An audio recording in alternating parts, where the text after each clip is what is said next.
At what point will computers be able to think like a human and then not really need our assistance to do many tasks? Well, that's why people are listening. So Right. Tell us when that's going to happen, Scott. Yes. Hopefully there's a stage called singularity where the computers are smarter than us. Hopefully I'm gone by then, because that part really does scare me. You're listening to Mic'd Up with RPM, an RPM Living podcast. Hey everybody, welcome to Mic'd Up with RPM. I'm Tony, the host, and we have a great show on tap for you today. We have an exciting topic. We're going to be talking about technology, and more specifically, we're going to be talking about artificial intelligence and what it's doing for our multifamily today and what it's doing for multifamily for the future. So we're excited about this topic. We have two powerhouse guests to join us today. So we're excited to get in to chat with them. Not only are they experienced and been in the business a long time, but they're leading their organizations into the future with technology and artificial intelligence. So we're excited to meet them today. We're going to start right away. Patrick Antrim, who is, make sure I get this right, the chairman and Multifamily Innovation Council and the founder and CEO of NectarFlow. Patrick, thanks for being on the show. Great to join you on what a great show you guys are producing. Well, what we want to say, I want to say on behalf of myself and of course RPM, thanks for collaborating and partnering with us. Beautiful studios you have here, so thanks for having us here. Absolutely. Thank you for being. And the great Scott Pechersky. Yep. Happy to Be here, Chief Technology Officer for RPM Living. Scott, always good to see you. Yep. Happy to be invited finally. Yeah, finally, we get you here. Well, anyway, we're going to jump right in. We're going to jump in with technology. Let's talk about technology today in multifamily, maybe over the last 5 years, we'll call it, and where we are today. And what I'd like to get your opinion is maybe where is the next 5 years of technology going in multifamily? Scott, I'll start with you. Yeah, I think at times technology in our industry gets a bad rap. We're always being told we're way behind. I actually don't think that. I think in the last 5 years, we think that's when really a new wave of innovation come in with a lot of new startup companies. I think that's what's going to continue to happen. I know we're going to really touch on AI, but we used to be really limited to only a couple key property management software vendors, but I think moving forward, we're going to have a whole host of vendors that can really... So Scott, you started it with, I think our industry has kind of gotten a bad rap. Why do you think that is? I have some thoughts, some epiphanies, but why do you think? Yeah, I mean, a lot of the ownership groups, I would say, generally don't believe in technology, or if they're really trying to flip asset fairly quickly, right. It's not something that they're not really invest in. And some of this technology takes time. It's a long-term investment, right. And that's not really what a merchant builder is looking for. Yeah, and obviously our industry has been, obviously it's been around for some time, and it's kind of gotten this lack of sophistication, right. Sort of landlord business. Obviously things have changed really, rapidly over the last 5 years, last 10 years. Patrick, I'd love to get your sense of, over the last 5 years, where have we been with multifamily technology, and, if you're willing to answer the follow-up question of Sure. where we're going. My take on this is we've been winning in so many ways. When you think about what multifamily is, it's a wealth creation machine and wealth protection investment vehicle. And in many cases, some of the people that are writing checks to fund these operations didn't grow up using technology themselves. And so they're not thinking that's the path forward, right, in terms of their hesitation to, why do we want to create a new thing that may impact variable to risk, right? Or, we've been cashing $1 million checks this way, so why would I want to introduce something new? And so the markets have been generally healthy. We've been able to grow rents over time, mobile applications, things that have enabled customers to rent faster and all that stuff. The trouble today is we no longer can count on those environmental conditions to be, debt is more expensive, insurance, operational costs, the way people work, all those things. And so without the necessity to change, they're not motivated to do something that's going to upset risk and return. Let's talk a little bit about that necessity to change, and specifically a topic or a time that occurred 4 years ago, COVID, the pandemic. From your vantage point, from your perspective, how big was that event, not only in the world, but more specifically related to technology in multifamily? Do you think that was a pivotal time in our industry that we found ourselves more drawn to technological solutions to solve day-to-day problems in a way that maybe we should have considered before? Scott? Yeah, I mean, I think everyone was thrown into it. It wasn't just our industry, and really no one wanted to go to the office, and we couldn't have them go to the office. So, I mean, it's been an iteration over time. Like cloud computing is something when I got in this industry 20 some years ago, everyone was just on systems in the office. And now that has really evolved. I think it just sped things up. I don't think overnight we were ready for everyone to not show up to the office, but we had to be ready for that. And it really has laid the groundwork for centralization and some of the other key initiatives that many of multifamily companies are focusing on. Scott, what did you see during that time on site? Obviously, you oversee, from a property management company standpoint. What did you see as far as, was the technology ready at the time? Some was, some wasn't. I would say the technology itself was fairly close. It was more process driven. It's like, how can you do this without people walking into the office and leasing it the old fashioned way? But email communication through CRMs, websites, these all existed. And that's what we just had to do, is make sure everything was being conducted that way. I think it took the next level in maybe making sure you had Matterport or some sort of visual representation of all your websites. I mean, I'd say most websites were probably there as well 4 years ago with COVID. I think there's a technological component to technology, but I also think, and I think you touched on it, Patrick, a little bit earlier, is sort of this industry or cultural acceptance of technology. And I think that was a big part in the pandemic from what I saw as well. And I don't know from your vantage point what you saw happen during that pandemic, and was there a shift? And if not, is there a shift happening now? I'm thinking back to 2016, I think it was, when I interviewed Scott on our podcast, and he was talking about the way the customer would enjoy a frictionless experience to become a new renter. And, it's work like that. I mean, we need more Scotts in the industry, right? And so we need people to understand technology and real estate fundamentals so they can make business decisions, not just thinking of it like IT. Like, this is part of business and it's leverage to a business, like debt is to an investment. And so what I thought is that during those times, I think that people were allowed to test their assumptions. It took risk off the table because it's like you were forced to do it quickly. And that allowed some people to just stay on that course. But it's kind of like going to a motivational seminar and you're like, yes, I want this change, but then we go back to our defaults. A lot of people have retreated as well to what's familiar, what's normal, away from what's actually possible with technology leveraged in a business. Well, it's interesting, and I think in a little bit we'll talk a little bit about maybe what you're doing to disrupt some of that and get them to maybe refocus on what they need to be focusing on for the future. Let's talk a little bit about, some would describe kind of the sexy part of technology, artificial intelligence, right? We hear this term AI all the time over the last couple of years. It's been around for a long time. Both of you are well aware of that. I think it's just become a buzzword within our industry and other industries over the last couple of years with ChatGPT and some of these other things that have come out to the public, if you will. But I think for those listening, I'd love to get a take from both of you. And Scott, we'll start with you. Just how would you describe to somebody who has heard this buzzword, what is artificial intelligence, and how can it affect their life, and how can they use it to their benefit? Yeah, I mean, in a basic sense, it's truly just now systems functioning on human intelligence. And I think that is really the true definition of what AI means. I think in our industry, and to many people, it really does mean automation, and there's other technologies that people leverage.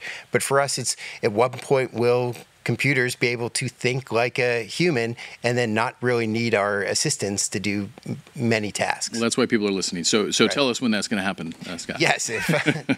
Hopefully there's a stage called singularity where the computers are smarter than us. Hopefully I'm gone by then, because that part really does scare me. So yeah. Very interesting. Patrick, there's a lot of smart people talk technically, mathematically about what AI is and what the capabilities are, and I think that's really important to understand. I like to look at it like electricity, and there was a time in our world where you would sell electricity like in that state of transformation, where businesses are used to an old way and there's a new way forward. But look at the Ford Motor Company had to generate their own electricity when they were first inventing the manufacturing of the automobile. And so we're in that stage right now where electricity is safe in our buildings because we know what a GFCI is, a ground fault circuit interrupter. We know that when we're going to install it in a building, we want to use a licensed contractor, right?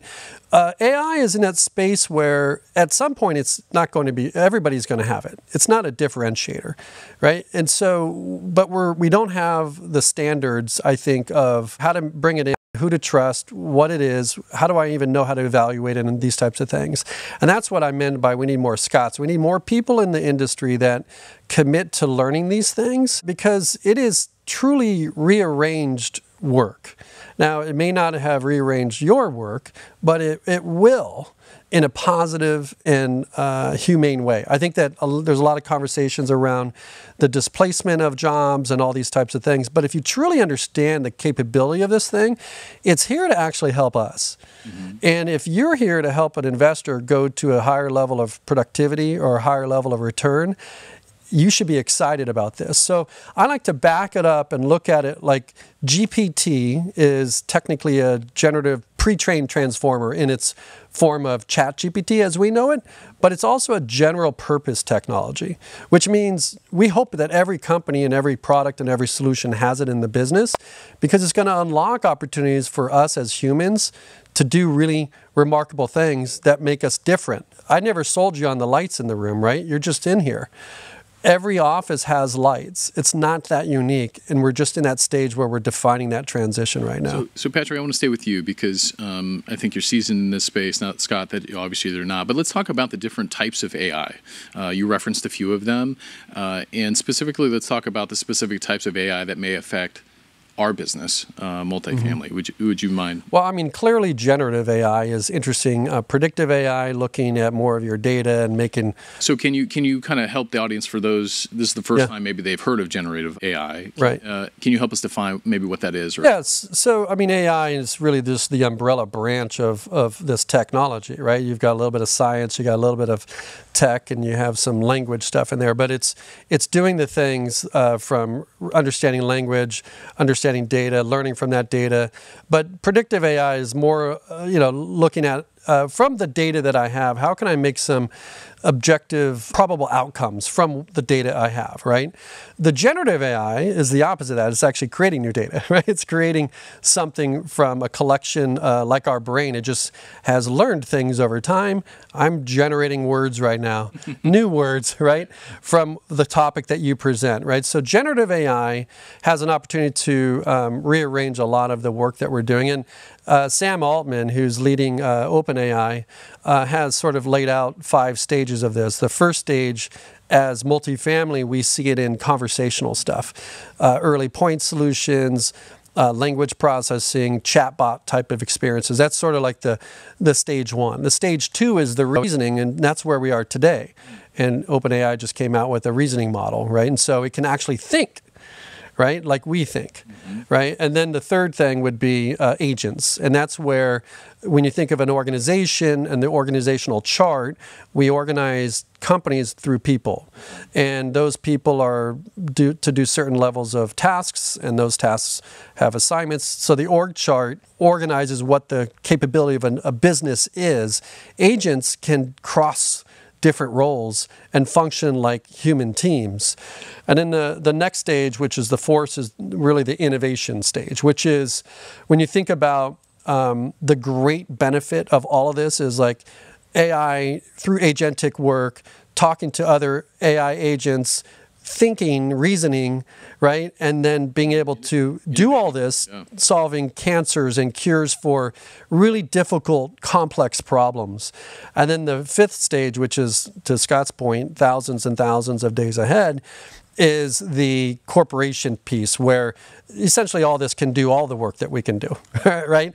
That's what a CEO does, though. It hires an assistant so then it can be with the people.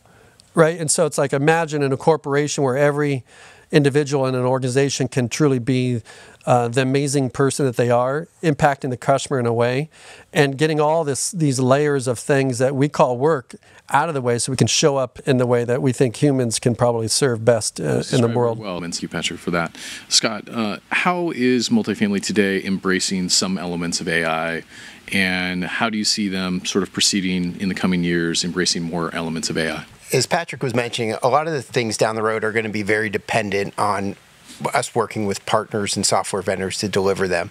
I'd say right off the bat, generative AI is really being used by almost everyone. It's a great tool if you're not using it. I mean, just go to ChatGPT. A lot of manual or like menial tasks, such as maybe basic copy for marketing right off the bat. Careful putting proprietary information in there. Exactly. But I mean, generative AI is just a lot of fun as well. Even if you don't want to use it for work, you could go in and create a song.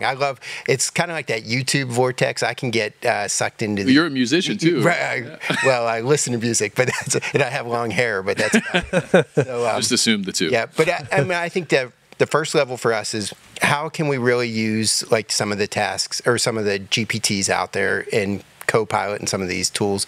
But I think the next level where I see it going is exactly everything Patrick mentioned. I think right now what software vendors out there can have things that can really help remove some of the stuff that we don't have to spend a lot of time on individually. Let a machine do it twice as fast as us, at least. Thank you, Scott. Patrick, how can multifamily companies, whether it be investors, owners, management companies, how can they prepare for what's coming, right? I think we described it's coming. Sure. It's not if, it's when.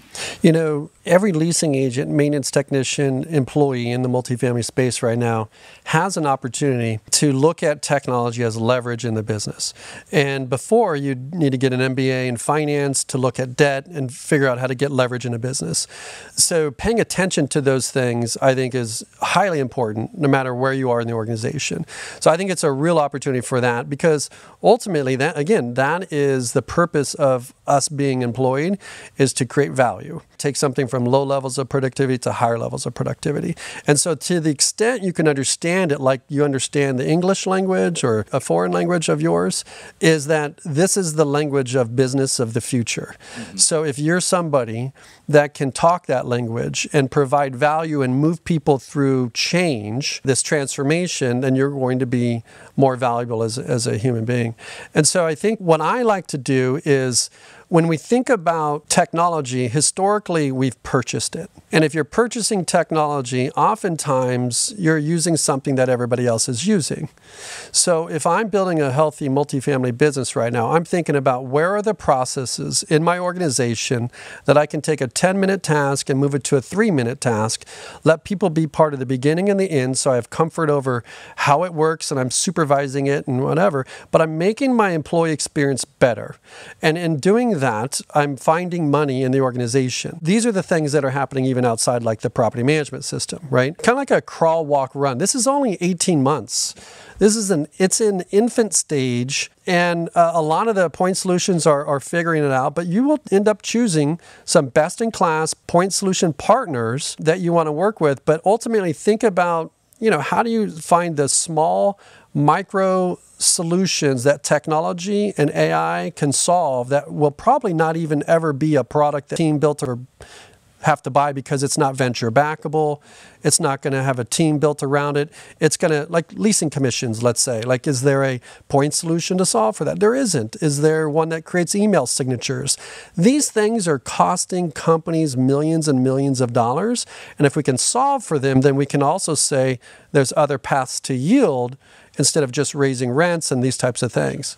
Interesting point you make. Kind of a pivot here, Scott, is how can companies, obviously you represent one of the largest in the United States, how can companies properly vet technology suppliers that claim, because let's be honest, every supplier, every prop tech supplier tells us there's an element of centralization or AI in their product. What are some words of advice for those leaders maybe listening, how they can vet these technologies to determine if they're right for their organization, or frankly, if they're saying what they're saying is true? I mean, in the VC world, you attach AI, your evaluation goes way up. So every one of them are going to say they're using AI in some format. What can that mean? Like, what's the scale of that? Right, exactly. The scale could be anything. Like, to them, it could be something as simple as automation that isn't really using AI. Like, we use processes, robotic processes, that really, it's almost, if you took it back to the very minimal point, it's just almost creating a macro for your computer to do stuff. Right. But it really is very powerful. It's something that someone would have to do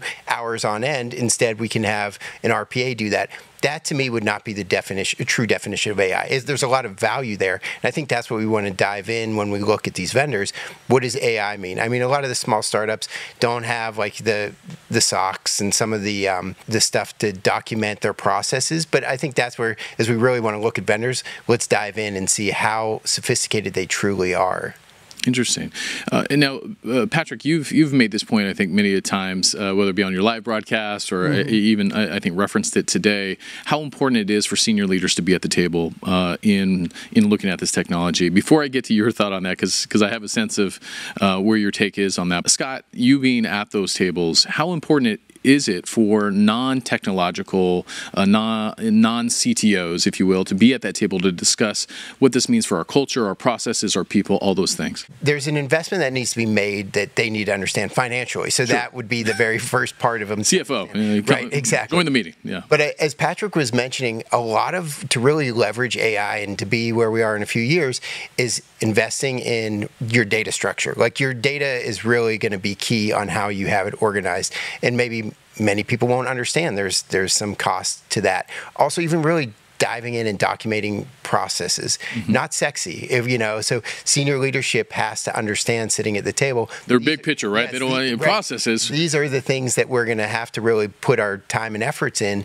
to really move forward on AI. So I would say most senior leaders, then the reason they're senior leaders is because they have a vision and they can understand that. I would say the other thing is being the technologist in that room is we are in our infancy. Like there's a fear that we're always behind. And you have to let senior leaders know, no, really, this is very early on in this technology. And I listened to a podcast, someone saying the internet, when the internet took off, it took off, but really it took years before. Some are still figuring it out. Exactly. Right? So I think that's where hopefully it can be the voice of reason that we understand how important it is, but it's a process. We can't just turn on AI overnight in an organization. Yeah, and it sounds like obviously it's a collaborative process. You want to have a lot of people at the table. Patrick, I know you have a lot of opinions on this. Well, I think a real estate executive, a leader is making assumptions about how future cash flows go. Then you need to know where the world's going, and you need to know how to be efficient in that space from an investment management standpoint. And so when I mention more Scots, I mean that they see the world through a technology as leverage as well. They embrace it. They enjoy it, but also that those executives write the checks to support those departments. Because I talk to a lot of internet technology divisions and IT divisions that don't get the support. Right, and they don't get the resources, or not even involved in decisions about certain portfolio acquisitions and things like that. And so, a great leader brings people together, and ultimately, you have to see technology and real estate fundamentals coming together. And just like you would need to know how to do IRR and cash-on-cash returns and do a T-bar manually and all these things to be qualified to be certified in real estate management. The businesses are more and more technology than they've ever been. So it makes sense to invest in that. You don't have to be writing code base, but it's never been a better time to get access to smart minds that will teach you about how the world's going. Thank you, Patrick. Scott, you made a point in regards to, don't worry, you're not late. I think there's a lot of companies, and you probably, in the companies you talk with as well, have probably some underlying concerns. CEOs, high-level executives probably always have this gut feeling that they're always late to a lot of things, right? Their company's not there yet. The reality is, I think, most aren't, if any, right, at this point when it comes to AI and some of these other things. But Scott, in speaking to maybe a mid-sized to small property management company, what would you recommend, or what would you say where they need to be now? Is it in that exploratory sort of discovery stage to learn more about it? I think we've talked a lot about that. Speak to those mid-sized to small companies to say, this is where you should be. Not to say this is where RPM is per se, but for their size firm, this is where you should probably be at this time. A policy or something so you understand what this technology could do.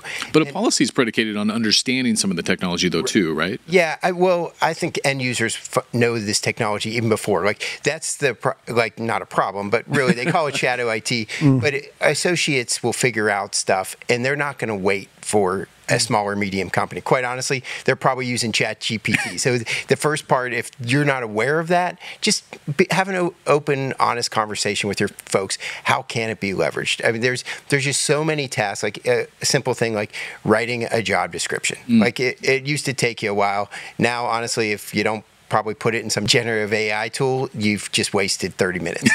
I mean, you still have to proofread it, but it really does save your time. So I think you start real slow. You just find these small use cases and really just speak openly with your people where it could serve a purpose right now at no cost. Like many of these tools come at no cost. Yeah, well, it's interesting. I think you make a great point in regards to, even some of the larger companies, let's be honest. I mean, and I think, what was the term? Shadow IT. Shadow IT, which essentially is your associates that are forward-thinking associates or very technologically advanced associates, which I think generationally, they're going to be more advanced than, God forbid, our older generation, right? The kids today, Gen Z, Alpha, they're going to be much more advanced than we are. So I love the point that you made to just empower them, listen to them, and I think that's what great leaders should be doing at all rank and file of their company through surveys and other things. But I thought you made a great point with that. Patrick, I'd like to get your thoughts on other industries, specifically maybe hospitality or other sort of similar industries to ours. How are they? Are we up to speed with them? Are they farther along than we are? How are they using artificial intelligence in a really intelligent way that's benefiting their business? Are you seeing some of that? Well, I mean, obviously, I spend a lot of time outside the industry because sometimes great ideas come from no bias into, why do you do it that way? Wait, what? I don't really know. I mean, you can pick on the automotive industry and what they did with electric vehicles to better the environment, but also increase the purchasing power of the customer and increase the value of the relationship with the customers. So in the automotive industry, you see what Tesla's doing to make the car experience more valuable. I think you look at the mobile phone, and then the next mobile device was the vehicle. I think the next thing is our home as the next point of mobile value creation. And so I think it's just knowing that all businesses struggle, not just ours. And even in healthcare, there's data silos, there's friction, but businesses and people are going through change. I think regardless of industry, this may be the one that kind of cross-stabilizes where it's not as unique in this aspect as being, maybe you have the physical locations, but you look at restaurants, had to move through this in a very rushed to process way during COVID. They had to pivot fast. But I think the restaurants are interesting. The automotive is very interesting. You see what SpaceX is doing. FinTech, financial innovation as well with banking. You see the evolutions of the changes from the teller to the ATM machine to taking a picture and now just Venmos. I think it's knowing like every company is nothing more than just a collection of people regardless of the industry. And people need to learn how to solve business problems together. They now have access to intelligence and tools they've never had access to before. And that's a sort of a 5-year follow-up question to look at. Like, who were the ones that benefited the most in playing out, technology? Interesting. Well said. Scott, don't give away all the secrets, right? But how does RPM look at AI? How are you and your team kind of looking at today, the future, how you can integrate, the technology into our daily, work life without giving away all the secrets? Yeah. And as I mentioned earlier, it's really formatting and building a strong back end to be able to start leveraging these and making ourselves being able to prompt our own data and get to that next level. I mean, as we were talking about, the predictive generative AI is one part. The predictive AI, which is really going to make a difference for, in the bottom line, that's where you need the framework in the back office. The back end. Yeah. Well said. Pat, we're here. Obviously, we're Mic'd Up is partnered with NectarFlow. Yes. Tell us a little bit about what you're doing at NectarFlow. Yeah. So, I mean, as chairman of the Multifamily Innovation Council, I had a early 2-year roadmap of listening to conversations about the problems and the challenges and priorities to solve the challenges that organizations have. And through our research, doing research around integrations, moving system data from A to B, and knowing like AI, if you don't have data, you can't leverage it to its full potential. And then also looking at business case. So, for example, most products and focuses at the property level, and there's not a lot of stuff that focuses on at the business level. And so if you think about a PMS, NectarFlow is more of like a BMS, a business management system, because properties come and go. And it's very inefficient. It's almost as if you tear out utilities every time you sold a property, you would be making a mess every time. And so NectarFlow is leveraging, the 10 years that I've been bringing people together, that now it brings technology together. So instead of it being disruptive, we believe it's going to help the property management system be more efficient in integrations. We think it's going to unlock innovation, provide more value to owners by letting those entrepreneurs get access to customer data. And we think it's going to help the property owner and operator create the profitability inside their business and help, move data from system A to system B and have a platform of which they can build their own things and connect to anything with an API. So that's the essence of NectarFlow. But, if you look at it like the multifamily app store, that's a good way to think about it. When the iPhone App Store came out, we didn't have Uber and Lyft and DoorDash. Those things came later. And those things came later because there was a platform in which people could build really interesting things. And so I'm excited about people that build on NectarFlow and walk into Scott's office and say, I've got something that can make your employees' life better. It can create massive returns for your investors. And it can give people an opportunity that really helps renters get access to affordable housing and a great customer service. And that's the end game, And so you need to be able to bring people together with that. It's not fight for this and that and let's take over that part. It's literally a leadership and an industry focus of we need to do this because AI and data is at the center of value creation. And so NectarFlow stands to bring all the people together under that mission. That's awesome. Well, thanks for sharing that. Obviously, it's a big mission, but I think it's a mission worthy of... Yeah, it's not one you go alone with. Well, you have a wonderful team as well going along with you. Just in conclusion, we've talked about a lot of different things. I think some things that have really stood out. Obviously, it's a collaborative process. You need to have the leaders at the table. Don't be afraid. You're not behind. And if you're having these conversations or listening to this podcast, you're probably ahead some. Is there anything in conclusion, Scott? We'll just sort of end with you.